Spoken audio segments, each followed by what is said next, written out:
ભરૂચ નગર સેવા સદનના સફાઈ કામદારો હળપતિ નગર ખાતે સફાઈ કરી રહ્યા હતા ત્યારે બે કામદારોને વીજ કરંટ લાગતા તાત્કાલિક બંનેને સારવાર માટે હોસ્પિટલે ખસેડાયા હતા।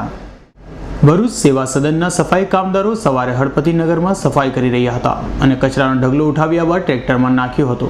જોકે ટ્રેક્ટરના ચાલકે રિવર્સ લેતા તે જ સમયે પાછળની ટ્રાન્સફોર્મરમાં ટ્રેક્ટર ઘુસાડી દીધો હતો, જેથી પાછળ બેસેલા બે સફાઈ કામદારો કમુ વઘિયા અને ઠાકોર સોલંકીને વીજ કરંટ લાગતા તેઓ શરીરે દાઝી ગયા હતા, જેથી તેમને તાત્કાલિક સારવાર માટે ભરૂચ સિવિલ હોસ્પિટલમાં ખસેડ્યા હતા।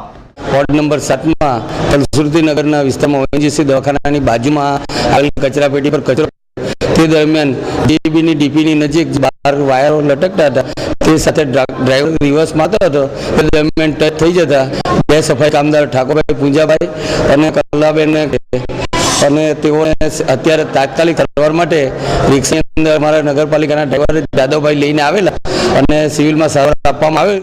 જોકે બે કામદારોને કરંટ લાગ્યો હોવાની વાત વાયુવેગે પ્રસરી જતા અન્ય કામદારો તેઓની ખબર કાઢવા હોસ્પિટલે દોડી ગયા હતા, જ્યાં તબીબે બંનેની હાલત સુધારા પર હોવાનું જણાવતા તમામે હાશકારો અનુભવ્યો હતો। આવી સૈયદનો રિપોર્ટ S9 ન્યૂઝ ભરૂચ।